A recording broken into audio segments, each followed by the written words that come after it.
Condition इहा हिते 25 खनि घरनि जंहिंमें 15 घर किरियल आहिनि। 15 घर जेके आहिनि हिते किरियल आहिनि ऐं उन खां अलावा जेके आहिनि तव्हांखे ॿुधाईंदा हलूं हिते हिकिड़ो बीमार मुड़ुसु बि आहे ऐं सॼो निज़ाम जेको आहे धर्म भरम आहे। वॾी ॻाल्हि इहा आहे त हिते जे माण्हुनि खे इहा ख़बर कोन्हे असांजो हिते चूंडियल जेको नुमाइंदो आहे उहो केरु आहे। हिते ॿुधाइनि पिया आसिफ़ चांडियो असांजो चूंडियल नुमाइंदो आहे, MP आहे असांजो। असांजा माण्हू एतिरा अबोझ आहिनि, उन्हनि जी हालति इहा अचे चूंडियल नुमाइंदनि कई आहे त उन्हनि खे तइलीम खां महरूम रखियो वियो आहे, जिन में शोर ई कोन्हे, बाशोर थो वेठा आहिनि, उन का नॉलेज ई कोन्हे त असां सां ज़ुल्म छा पियो थिए, असां सां वेदन छा पियो थिए। ऐं तमामु घणी तकलीफ़ हिकिड़ी बेइंतिहा जेकी पहुचे पई उहा इहा पहुचे पई त माना पाणी में माण्हू वेठा आहिनि, पर बि जीअ भुट जो नारो लॻो पियो आहे हिते। तकलीफ़ में वेठा आहिनि, पंहिंजा मासूम ॿारड़ा ई तव्हां ॾिसो, ॿारड़ा पेर में चपल कोन्हे, कपड़नि जी हालत ॾिसो ऐं अहिड़ी ज़िंदगी गुज़ारण ते उहे मजबूर आहिनि।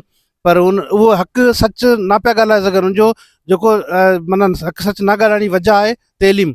जेकी तइलीम असांखे खसे, इन्हनि खे असांखे तबाह बर्बादु करण जी कंडीशन में छॾे ॾिनो आहे इन्हनि। ऐं असांजे माण्हुनि खे का बि नॉलेज कोन्हे, का बि ख़बर कोन्हे असांजो हिते जो नुमाइंदो केरु आहे या असां किथे रहिया पिया आहियूं, असां कहिड़ी तकलीफ़ुनि में आहियूं, असांजा हक़ कहिड़ा आहिनि।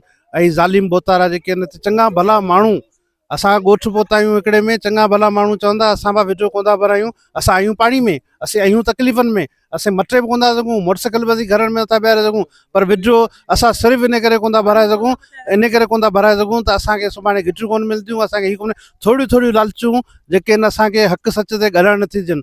हिते अलाह जो डपु घटि, पर हिते ज़ालिम वॾेरे बोतारियूं जो डपु घणो लॻो। बीमार आहे, केरु कमाए वारो कोन्हे, असांखे केरु ॾे ते असीं खायूं।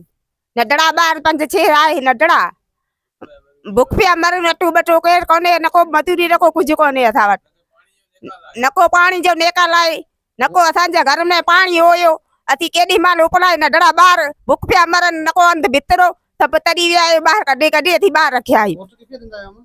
वोट पीपी खे आसफ, हा चांडियो आसफ। घणा घर टोटल? घर 12-13 घर आहिनि। घणा घर किरिया आहिनि? घर सभु किरी विया, बाक़ी 2-टे छॾिया, घरनि में पाणी पियो आहे। पोइ गटण आया हुआ पाणी हिते, केरु आयो आहे? केरु ई कोन आयो आहे। वोट कंहिंखे ॾींदा आहियो? वोट पीपी खे। केरु आहे तव्हांजो हिते पंहिंजो MP केरु आहे? MP केरु आहे? MP केरु ई कोन्हे। केरु आहे? MP केरु ई कोन्हे। आसफ आहे, आसफ चांडियो। हाँ। पानी घर बुॾी आहे न, घरनि में का माना का न को केरु ऑफिसर आयो आहे, न को कुझु, न को का शइ। असीं ग़रीब हाणे बीमार माण्हू, न को मज़ूरी, न को कुझु, पाणी घर बुॾा पिया आहिनि, असीं इहो वेठा आहियूं। घर किरिया बि छा तव्हांजा? हा, घर किरी पिया आहिनि सभु टोटल। अच्छा, तव्हांजो MP केरु आहे? PP।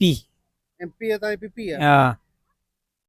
बरसात में पियो आहे, अब असीं गरीब माण्हू, पाणी आयो आहे घरनि में, हाणे बरसात में घर किरी पियो आहे। अव्हांजी महिरबानी, जे असांजे घर ठाहे ॾींदा त महिरबानी अव्हांजी आहे। अच्छा, पाणी अञा ताईं भरियो पियो आहे? अञा त कढण